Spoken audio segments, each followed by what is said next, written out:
And one of the things we've been doing over the past few weeks is trying to rate presidential horses. We've sort of done an NCAA bracket, if you will. And we've gone through and we've had these hypothetical debates about which horse would win a hypothetical race. And we're down to the final four.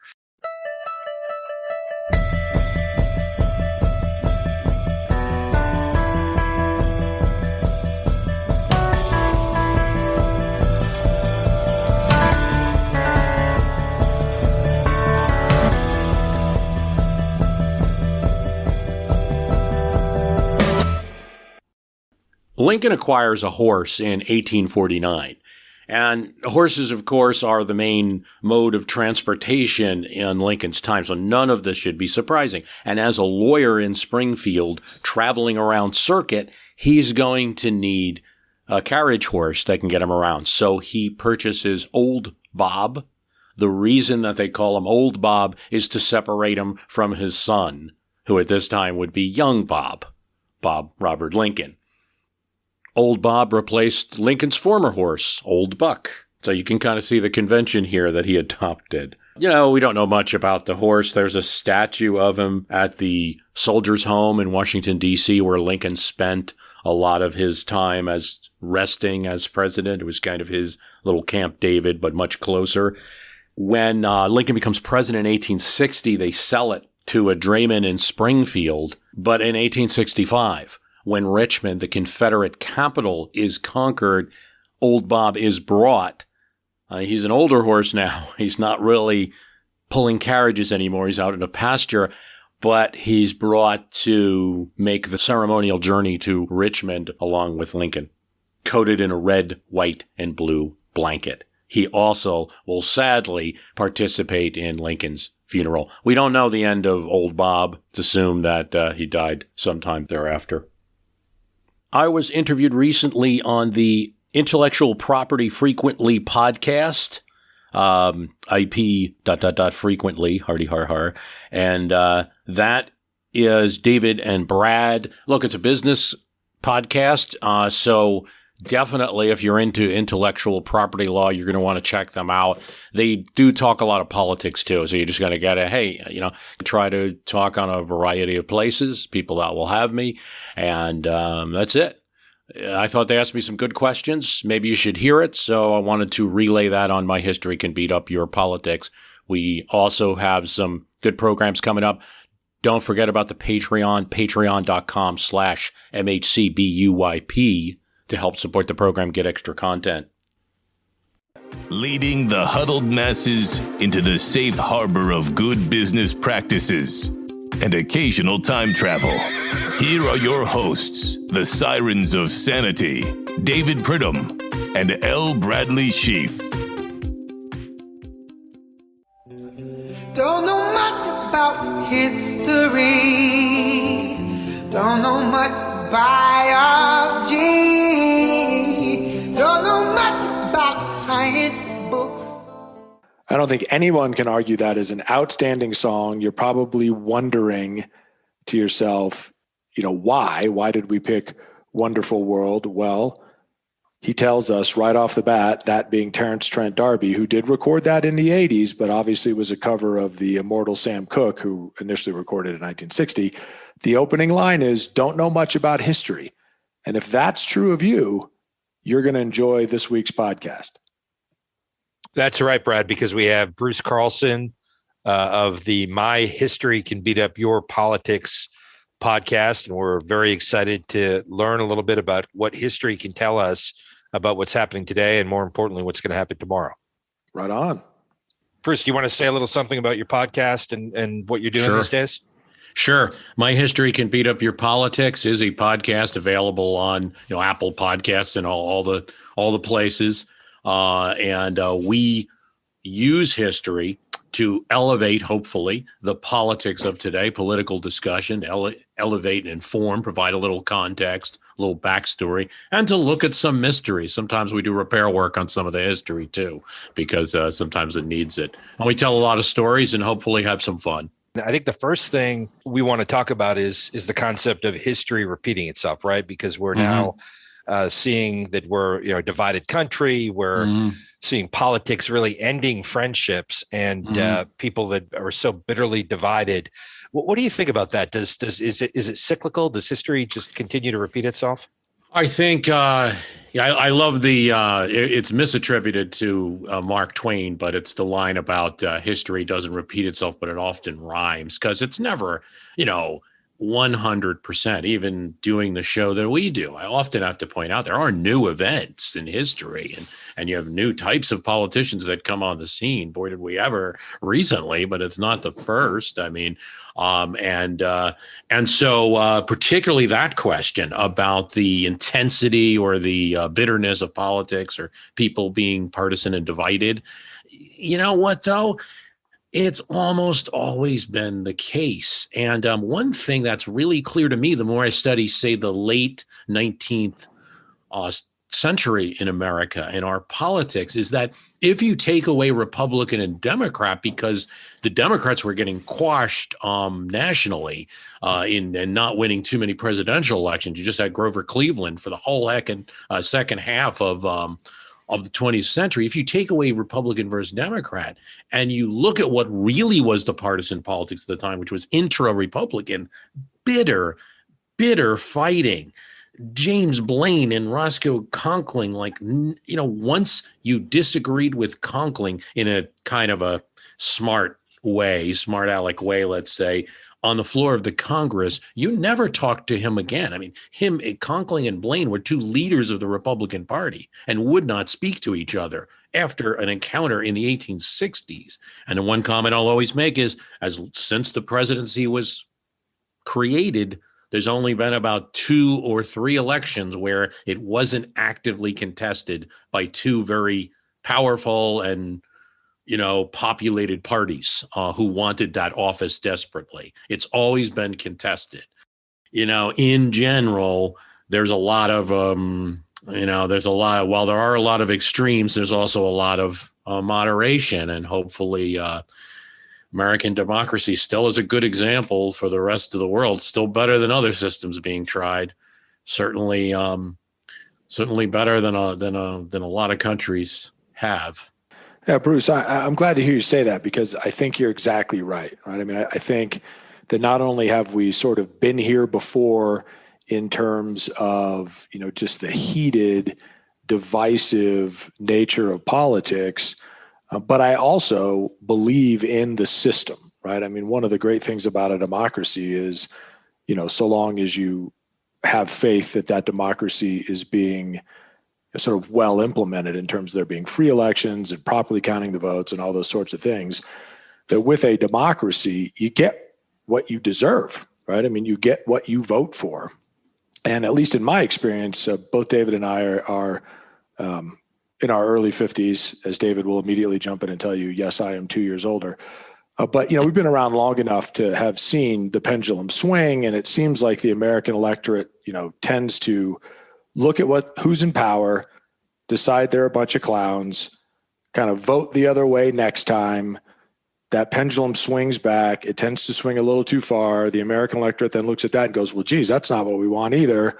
Votes the other way next time. And we sort of always wind up, kind of swinging back and forth through the middle. And I think we're likely to see that again. I mean, in my opinion, the Democrats, having control of both houses of Congress and the White House, have done what both parties have tended to do when they're in that situation. They've overplayed their hand. They've, taken their arguments to the extreme. If you're in that position, you have this unique opportunity to be reasonable and to show the American electorate that you can lead and that you can stay focused on the important. And of course, no one's ever done that. And I think the Democrats are not doing that again. I think, the fact that suddenly Dr. Seuss is, the root of all evil is kind of an example of that. I'm just wondering, not only what your opinion is on that, if you think that's true, but also for folks who tend to be moderate and this extremism, sort of startles them or scares them about the future of the system, what you might recommend them reading to kind of get a sense of the fact that, hey, we've been here before. This is sort of the American way. And, it does not herald the doom of America. Oh, I mean, I'm a Richard Rorty fan. That is a little lefty of the intellectuals, but lefty center. There's a great one. Of course, and I'm not quite remembering it. It'll come to me, but it's about America, and it's we deserving our country, I believe, is something like that. It's almost worthy of a lookup. Okay, I'm coming in from the editing booth. That book is Achieving Our Country by Richard Rorty. I read a snippet from Achieving Our Country at the end of the Ronald Reagan series. And I would never cite any philosopher and make them the be-all or end-all of all discussion or anything like that. I just think I like those who ask interesting questions and pose some suggested answers, and particularly for people who are progressive or on the left, and you want to think about how to fit those ideas into some rational sphere in modern times. I think that Rorty gives you an interesting perspective. There's all kinds of critiques of him out there. His entire life was spent arguing with other professors and philosophers via email about his theories. Here's something I thought about recently. Why do people spend all this time on the news? It changes every day. The name that you're hearing about, you don't hear about them 3 days later. You should cover the news. News should be digested. And it's just another thing that I think we're still adjusting to technologies. When TV first came out, the first Senate candidate to come up with TV ads was a fellow in Connecticut, and he just won his election that way. But that didn't work after a certain period of time. Like, a new technology needs to be adjusted to. We're still kind of figuring out the social media. We're making it like the epicenter of all our lives, and we need to start like digesting more. Like, okay, what's the news of the past couple of days? And also, people should consider their history diet along with their news diet. Why aren't they reading more history than they are news? I don't understand it, because the one sticks around a little longer, But the news, to me, while I understand it's important, but I sometimes have to go on other podcasts to find out what the news is, and especially when the news is simply something a columnist said today or some opinion that somebody had, and it changes all the time. I'm thinking of Thomas Friedman's, 11 takes on the Iraq war during that time. That was the big joke. So you see that there's a lot of back and forth. And you saw it in 2020 that Americans have the ability to correct their elections. We also have the ability to correct at the state and local level. You do have to be careful, though, of some harmful things that I see. And certainly when some of the post-election practices, I certainly didn't like. I don't like trying to jam things into one canvassing board in a certain city like that. You got to watch those things, because then we might not have the democracy where those type of normal changes happen. Yeah. So what's interesting to me is the using history to form comparisons to try to predict the future, and just sort of to juxtapose one historical figure against another. And so with Trump, there's that natural comparison to Andrew Jackson. What do you think about that? Yeah, I mean, there's a lot that fits. There's some things that don't. There's some things that don't. Well, Jackson didn't have a Twitter feed, so that's one. But can you imagine? Pro-immigration, huge supporter of immigration, huge supporter of you're naturalized as an American when you arrive here and you become an American, as his ancestors did. Wouldn't have liked any kind of policy of restriction, and there were political benefits to Jackson as well for that immigration. So let's not kid ourselves a little bit there. But and that's true of all these presidents that we now don't like Franklin Pierce and Buchanan. Supporters of immigration. So different from him on that policy. Low tariff man, Jackson. Low tariff man would be low tariff would be the entire Democratic Party. Trump takes the policy of, oddly enough, for some, I guess, Lincoln and Teddy Roosevelt, which would be high tariff, protect American industry, keep out foreign industries, but also that increases prices for Americans, and those who are buyers rather than makers didn't like it very much. Jackson would have been a low tariff guy and fought strenuously for it. On the other hand, he's a populist, and he, just from his inauguration when they had this huge spillover crowd at the White House, I mean, he was the president of the people. So Trump, by his own admission, wanted that image. He put him up in the White House. But then there's this whole set of things that comes with Jackson, like the Cherokee removal, that are very negative. And so, if you put up Jackson in 2017 in the White House, you're also making that statement, or making a statement by not making one, that it doesn't matter. And there's a lot of it. Like, I heard a host would call it reverse virtue signaling. And that's exactly what I think it is. I think a lot of it is like, hey, I don't have to care about the Cherokee removal. I'm putting up Jackson's thing anyway. We do have to worry, though. I will say, like, I remember getting a bad review early on because I talked about reading old books. And what I like about books is they don't change, right? You can't go in and rip out the pages and change the book. It's the book. I worry a little bit about the web. I think a lot of the web is still extant. I don't think all of it's changing, but I do like to use old books. I have to point out where sometimes they're biased or wrong, or they're, I was doing one on the Reconstruction, and I used James Ford Rhodes. I had to point out that he's very biased. He doesn't like the Reconstruction. He wanted it to end and bring white government back in the South. But on the other hand, here he is talking about how terrible this particular massacre of African Americans was. So you've got to we need we need all the voices, because we will lose something. But you never get around a little bit of it really changed. Like, since the 90s, there's been a lot of more cultural interpretation. Some of it's good. Like, we study more than we ever did about Native Americans in the right way. That's good. Does it mean that you can no longer talk about, Jefferson, right? Or Jefferson's father, who was in Virginia making maps and working with those Indian tribes early on? Like, do we no longer care about certain stories? So I think it's like, you have to have the polyhedra of views and read a lot. And it's a tough, there's no doubt in my mind that things could get too far. I do wonder if we're there yet. I also get wary of I get wary of too much political correctness. I also get wary of somebody who might be making a career out of, hey, I'm outraged every day by some new PC thing. I don't like that either. And I wary of both things. I think most people are. So Bruce, one thing we do on our show each week is we have a little segment we call Time Machine, right? And that's where one of us goes back in time, usually Brad. And you send them to some pivot point in history and have a discussion about what you would do or what you could do to change history. And it's a fun little thing, we're everything from the JFK assassination to, biblical times. And so as a student of history, if you could go back to one event, where would you go and what would you do? If it's just one, I want to be in the Constitutional Convention, folks. I want to be there.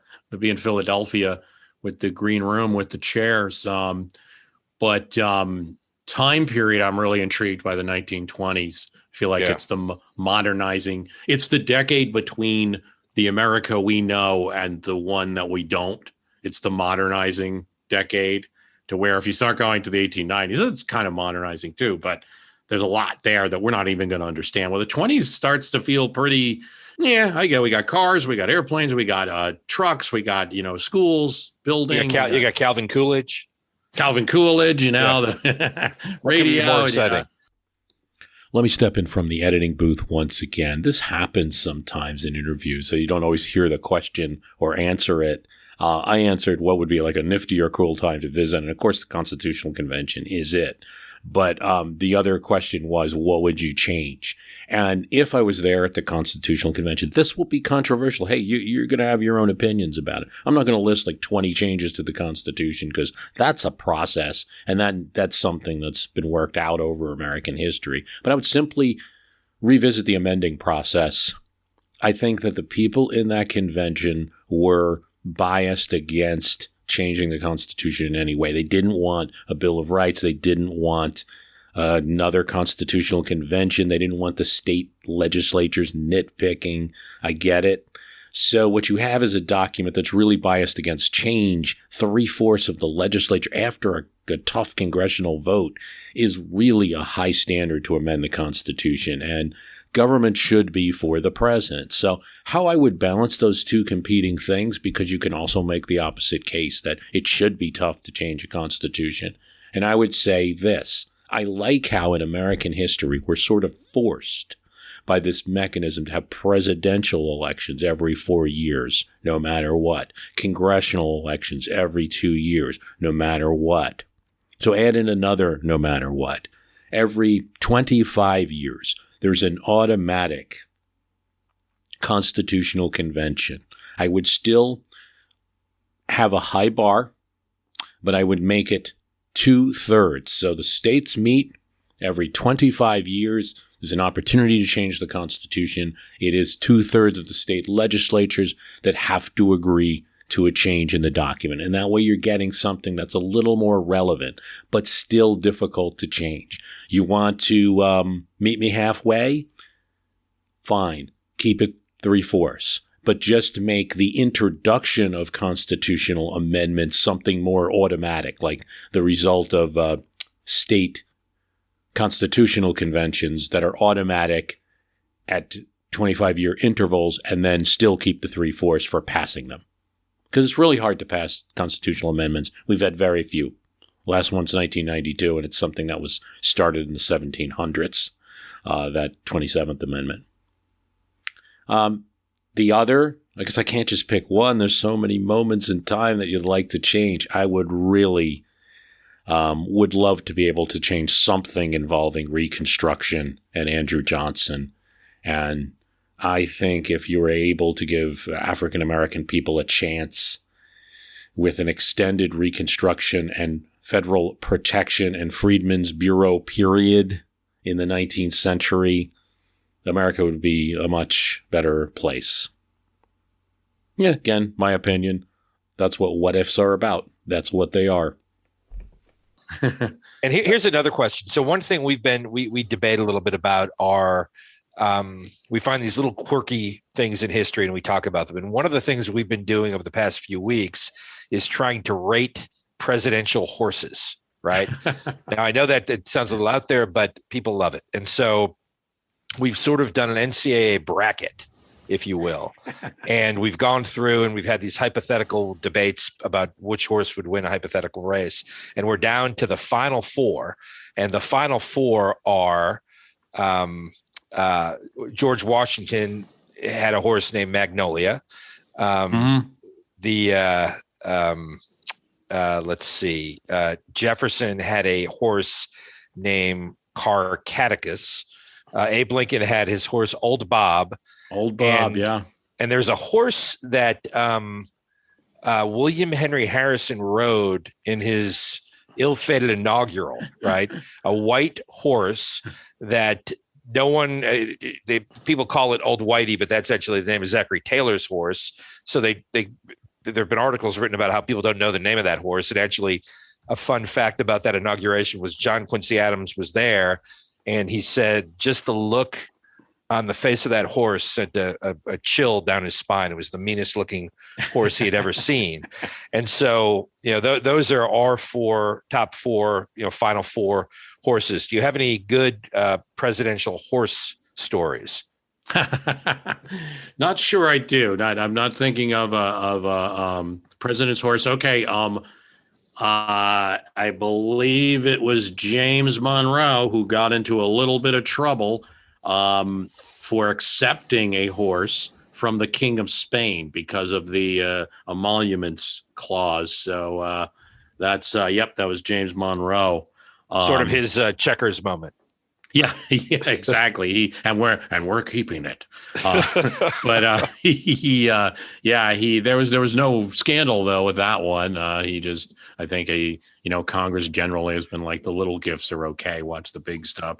But I do favor Jefferson's horse in that race, by the way, because I think that he gave it a good workout. I got Washington did too, but Jefferson was pretty much going to be a daily rider. I don't ride horses, but I understand it's good exercise. It certainly was for these people. That's what Reagan loved it. Reagan loved it. Oh yeah, that and chopping the wood. Chop. But this is what they did. This is how they kept fed. A lot of horse walking, and they weren't necessarily doing Pilates. Now Roosevelt just started to get again into that closer to that modernizing period where he's doing the calisthenics and the shadow boxing. And boxing in the White House, right? Yeah, and beating up people and yeah. Well, Bruce, this has been great. We appreciate you joining and talking about some of the very important aspects of history that sort of give us a little insight into what's happening today and what could happen tomorrow. Maybe you could give our listeners another plug about your podcast and where we can find you in the land of podcasts. Oh, sure. And thanks for having me on. It's www.myhistorycanbeatupyourpolitics.com. If you can type "My History Can Beat Up Your Politics" into Google or go on Apple Podcasts and it's just, we've been doing it since 2006. My joke is that's when, we had like 2 cups in the string, for podcasts, but I did do a phone upload, by the way. So I'm becoming historic myself. So it's been around a long time. I'm pleased to have a lot of fans. And if you like history and politics in a combination, then definitely, please check me out. Well, Bruce, certainly we're big fans, and we can tell everybody, listening here that if you have any interest in history, or even if you haven't in the past, but the things that are going on in our country today are causing you concern, or you'd like to understand the historical basis for where we've been and how we've got here, then we cannot recommend highly enough Bruce's podcast. So we would direct you to him. I'm sure you'll be a fan as well. And Bruce, again, we much appreciate you taking the time. We look forward to having you on again sometime soon in the near future on IP Frequently. Thanks so much. This has been IP Frequently, once again clearing a forest of lies with the machete of truth. You're welcome.